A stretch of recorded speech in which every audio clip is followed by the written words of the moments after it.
Hello friends, welcome to my YouTube channel English Brook. अगर आपको video पसंद आए तो सब्सक्राइब और शेयर करना ना भूलें।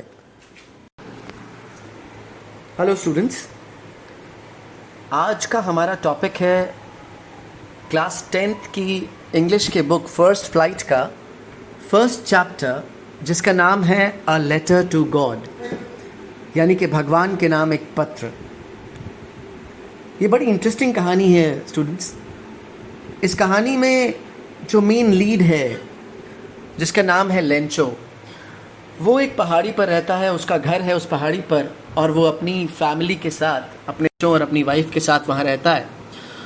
और उस घर से उसके फील्ड्स, यानी कि उसके खेत जहाँ पर वो खेती करता है, और एक नदी बहुत अच्छे से दिखते हैं। इस साल उसने कॉर्न की खेती की है, यानी भुट्टे की खेती की है।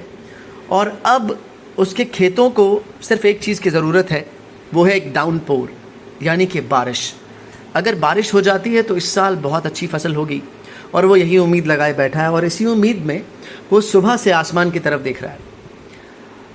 अब वो ये कहता है अपनी वाइफ से कि अगर इस साल बारिश हो गई तो हमारी फसल बहुत अच्छी होगी, और ईश्वर ने चाहा तो ये साल बड़े अच्छे से गुजर जाएगा। उसकी वाइफ भी कहती है हाँ, अगर ईश्वर ने चाहा तो ऐसा ही होगा। और वो बच्चों को बाहर से बुलाती है कि अब डिनर का वक्त हो गया है, आप लोग सब अंदर आ जाइए और डिनर कर लीजिए। लेंचो और उसके बच्चे, उसका परिवार डिनर के लिए बैठा है। तभी जैसा लेंचो ने कहा था, बारिश की बूंदें गिरने लगती हैं। लेंचो बाहर आकर देखता है, बड़े बड़े बादल, काले बादल मंडरा रहे हैं आसमान में, और हर तरफ काले बादल छा गए हैं और बारिश की बड़ी बड़ी बूंदें गिरना शुरू होती हैं। हवा इतनी मीठी और फ्रेश लगती है कि लेंचो और उसके बच्चे बड़े खुश हो जाते हैं, और वो सब बाहर की तरफ देखते हैं।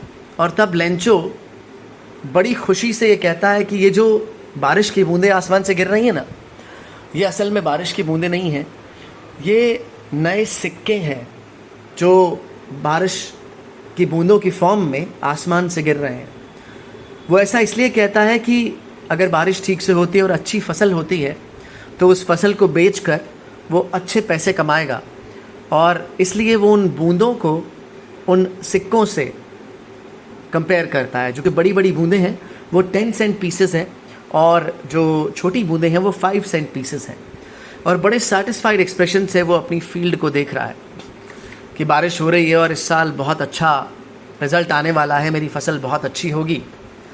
लेकिन तभी जो हवाएं हैं वो तेज़ हो जाती हैं, बहुत तेज़ आंधी तूफ़ान आने लगता है। और उस आंधी तूफ़ान के चलते हुए जो बारिश है वो धीरे धीरे हेल स्टोन्स यानी ओले, जो बर्फ़ के छोटे छोटे दाने गिरते हैं, ओलों में बदल जाती है। और बच्चे जो हैं लेंचो के, वो भागते हुए जाते हैं और उन ओलों को इकट्ठा करना शुरू कर देते हैं। और वो कहते हैं सच में ये तो सिल्वर कॉइन्स, यानी कि चांदी के सिक्कों की तरह लग रहे हैं। और यहाँ पर आपके चैप्टर में उसको नाम दिया गया फ्रोज़न पर्ल्स, यानी कि जमे हुए मोती। क्योंकि अगर आपने देखा हो तो जब ओले गिरते हैं तो छोटे छोटे जो बर्फ़ के टुकड़े होते हैं, वो ऐसा लगता है मानो कि आसमान से मोती बरस रहे हों, और वो उन्हें इकट्ठा करने के लिए बच्चे भागते हैं। लेकिन ये जो नज़ारा है, इससे लेंचो को बहुत चिंता हो जाती है, और वो कहता है कि अगर ये जल्दी से ख़त्म नहीं हुआ, रुका नहीं, तो बहुत दिक्कत हो जाएगी और मेरी सारी फसल बर्बाद हो जाएगी। खैर, जैसा वो चाहता है वैसा होता नहीं है।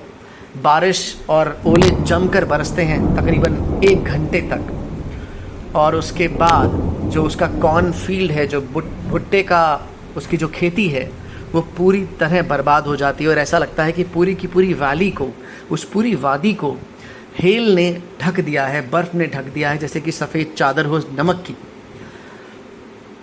और यहाँ तक कि पेड़ों पर कोई एक पत्ता तक नहीं बचता, और जो कॉर्न है वो पूरी तरह से, भुट्टा पूरी तरह बर्बाद हो जाता है। उसके जो नए फूल आए होते हैं वो सब बर्बाद हो जाते हैं, और लेंचो अंदर तक पूरा उदास हो जाता है। उसके अंदर इतनी सैडनेस भर जाती है कि ये जो स्टॉर्म है, ये जो तूफ़ान आया है, इसने कुछ नहीं छोड़ा।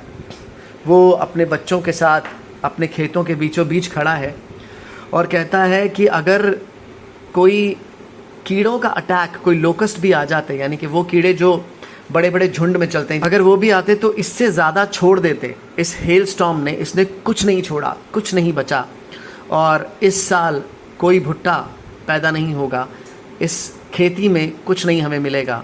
और पूरी रात वो बड़ी उदासी से काटता है। वो कहता है कि हमारी सारी मेहनत, हमारा सारा काम, सब कुछ बर्बाद हो गया, इससे हमें कुछ नहीं मिला और अब कोई हमारी मदद नहीं कर सकता। ये पूरा साल हमें शायद भूखे रहना पड़ेगा। लेकिन कहते हैं ना कि बुरे वक्त में भी इंसान को थोड़ी सी हिम्मत रखनी चाहिए, पॉजिटिविटी रखनी चाहिए, और जो फेथ है, जो उम्मीद है, वो आपको ऐसे वक्त में बहुत सहारा देता है। तो लेंचो का भी एकमात्र सहारा था उसका फेथ, उसका विश्वास, जो विश्वास था उसका भगवान के प्रति, भगवान की तरफ। और इसीलिए इस चैप्टर का नाम भी कहा गया लेटर टू गॉड। अब यहाँ पर लेंचो कहता है कि भाई ठीक है, माना कि सब कुछ ख़राब हो गया है, लेकिन फिर भी उदास होने से बात नहीं बनेगी। और माना ऐसा लगता है कि सब कुछ बर्बाद हो गया है, लेकिन आज तक कोई भूख से नहीं मरा, क्योंकि ऊपर वाला सबके भूख का इंतज़ाम कर देता है। तो वो सोचता है रात भर बैठकर, और सिर्फ एक उम्मीद उसे मिलती है, द हेल्प फ्रॉम गॉड, मदद जो उसे भगवान से मिल सकती है, क्योंकि उसका विश्वास, उसका फेथ इतना ज़्यादा है भगवान में कि वो ये सोचता है कि भगवान उसकी मदद ज़रूर करेंगे।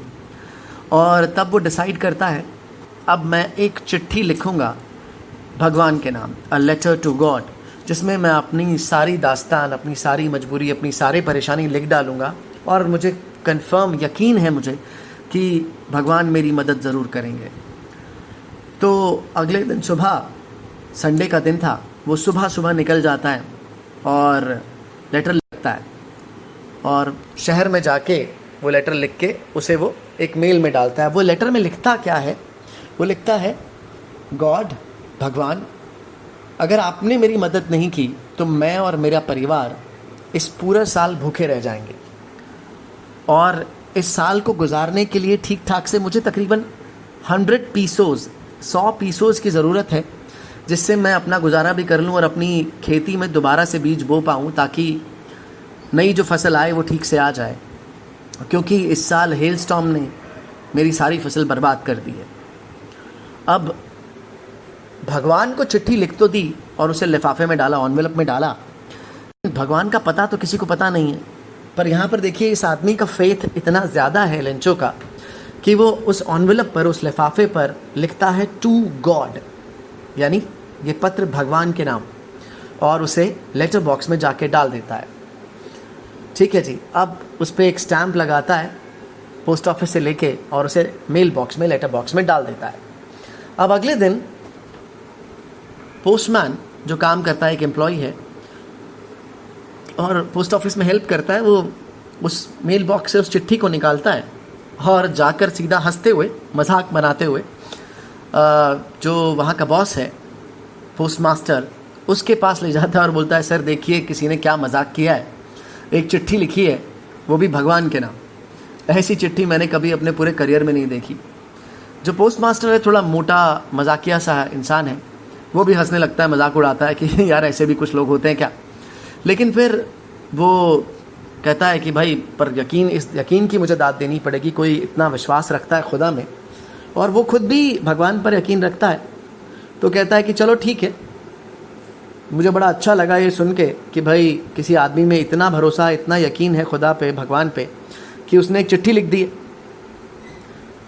अब वो उस चिट्ठी को पढ़ने का डिसाइड करते हैं और कहते हैं कि चलो भाई हम इस चिट्ठी का जवाब भी देंगे। जैसे ही वो चिट्ठी खोलते हैं और वहाँ पे जो लिखा होता है उसे पढ़ते हैं कि भाई लेंचो ने अपनी कहानी बताई है कि ऐसे ऐसे सब प्रॉब्लम आ गई और मुझे 100 पीसों की ज़रूरत है।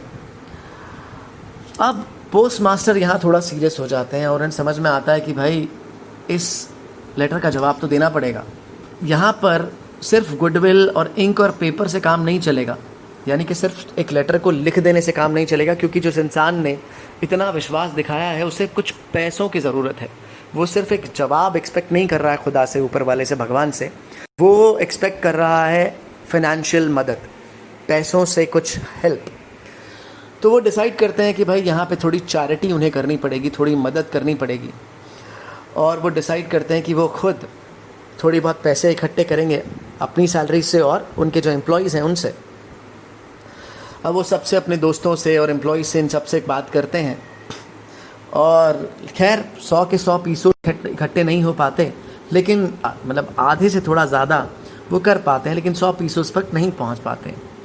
अब वो उस पैसे को एक एनवेलप में डालते हैं और उसके अंदर एक चिट्ठी डालते हैं, लेकिन चिट्ठी में कुछ नहीं लिखते, सिर्फ एक सिंगल वर्ड एक लेटर में लिखा होता है पर्ची पे, गॉड।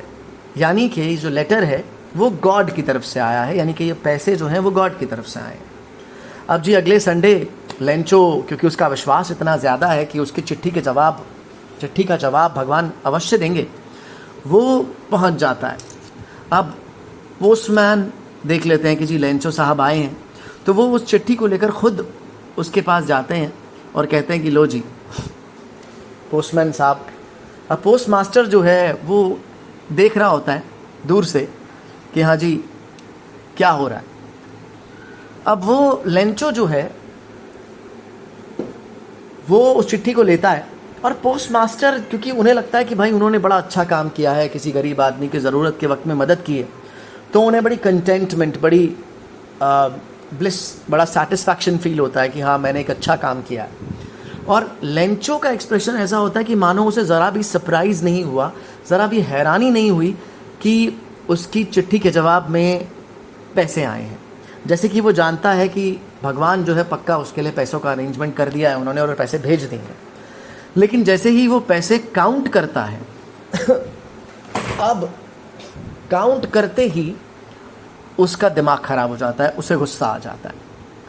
अब वो कहता है कि जी ये गलती जो है वो भगवान तो नहीं कर सकता, यानी कि गिनती में कुछ प्रॉब्लम है। अब गलती भगवान तो गलती करता नहीं है, बिकॉज भगवान तो गलती कर ही नहीं सकता ना। अब वो कहता है भगवान ने उसकी रिक्वेस्ट भी ज़रूर मानी है, क्योंकि पैसे भेजे हैं, और अगर भेजे हैं तो पूरे भेजे हैं। अब जाके वो दोबारा से पोस्ट ऑफिस, और पोस्ट ऑफिस जाकर वो वहाँ से पेपर लेता है और इंक लेता है, ठीक है, और फिर से एक चिट्ठी लिखता है भगवान को। और इस बार इस चिट्ठी में वो क्या लिखता है, वो चिट्ठी लिखते उसमें उसको दोबारा से स्टैंप लगाता है और डाल देता है। अब जो पोस्ट मास्टर है वो बड़ा एक्साइटेड है कि चलो देखें तो सही भाई अब क्या जवाब आया है इस आदमी का जो इतना विश्वास ऊपर वाले पे रखता है। तो वो जैसे ही मेल बॉक्स में वो लेटर गिरती है, पोस्ट मास्टर जाता है, उसे खोलता है और निकालता है, और उस चिट्ठी पे लिखा होता है कि भगवान गॉड, आपने जो पैसे भेजे उसमें से सिर्फ 70 पीसोज मेरे पास पहुँचे। मैंने आपसे 100 मांगे थे, आपने सिर्फ 70 भेजे हैं। प्लीज़ जो बाकी के पैसे हैं वो मुझे भेज देना, वो भी मुझे भेज देना, यानी कि बाकी जो 30 पीसोज जो हैं वो मुझे भेज देना। लेकिन आप please next time post office के ज़रिए पैसे मत भेजना, क्योंकि यहाँ के जो एम्प्लॉयज़ हैं, जो लोग काम करते हैं, वो लोग जो हैं वो बंच ऑफ क्रूक्स हैं, यानी कि वो चोर हैं। क्यों? क्योंकि वो जो आपने तो पूरे 100 पीसोज भेजे होंगे, लेकिन मुझे इन्होंने सिर्फ 70 पीसोज दिए और 30 पीसोज इन्होंने निकाल लिए। तो यहाँ पर वो स्टोरी ख़त्म होती है, और यहाँ पर एक आयरनी निकल कर आती है कि जो लोगों ने उसकी मदद की उन्हीं लोगों को उसने दोषी ठहरा दिया, चोर बता दिया कि भाई इन्होंने मेरे 30 पीसोज निकाल दिए। क्यों? क्योंकि उसका जो फेथ था भगवान में, गॉड में, वो इतना स्ट्रांग था कि वो ये मानता था कि भगवान से गलती नहीं हो सकती। भगवान ने मुझे 100 पीसोज भेजे हैं और मेरे को अगर 70 पीसोज मिले हैं, इसका मतलब जो 30 पीसोज हैं वो इन पोस्ट ऑफिस एम्प्लॉयज़ ने, जो पोस्ट ऑफिस में काम करने वाले लोग हैं, इन्होंने निकाल लिए हैं। इसलिए वो उन्हें बंच ऑफ क्रूक्स यानी कि चोरों का झुंड बता देता है। अब यहाँ पर ये तो आयरनी निकल के आई। अब इसमें ह्यूमर का भी बड़ा अच्छा पार्ट है। ह्यूमर कैसे कि सबसे पहले कि एक इंसान भगवान में यकीन रखता है, आप लोग सब लोग, मैं भी रखता हूँ, सब रखते हैं लेकिन वो भगवान में इतना यकीन रखता है कि वो एक चिट्ठी लिख डालता है, और यहाँ तक कि वो अपनी वाइफ से बोलता है कि भाई मैं चिट्ठी लिखने जा रहा हूँ, और उसकी वाइफ भी उसे रोकती नहीं। ये बड़ा ह्यूमरस लगा। और यहाँ पर जब पोस्टमैन और पोस्ट मास्टर ने उस लेटर को पढ़ा तो वो भी बहुत खुल के हंसे कि वाह भाई, आज की दुनिया में ऐसा भी कोई इंसान होता है जो डायरेक्ट चिट्ठी लिख दी। तो ये एक ह्यूमर का पार्ट ज़रूर यहाँ पर है, और साथ में आयरनी मैंने आपको बता ही दी। प्लस जब वो उस चिट्ठी उसे जवाब मिलता है चिट्ठी का, जब उसे वो पैसे मिलते हैं, तब भी वो ज़रा भी सरप्राइज शो नहीं करता। यानी कि उसका जो फेथ है वो इतना स्ट्रांग है कि वो श्योर है कि उसकी चिट्ठी का जवाब अवश्य आएगा, कंफर्म आएगा। तो जब उसे जवाब मिलता है तब भी वो ज़रा भी सरप्राइज शो नहीं करता, हैरानी शो नहीं करता, which again gives a little element of humour.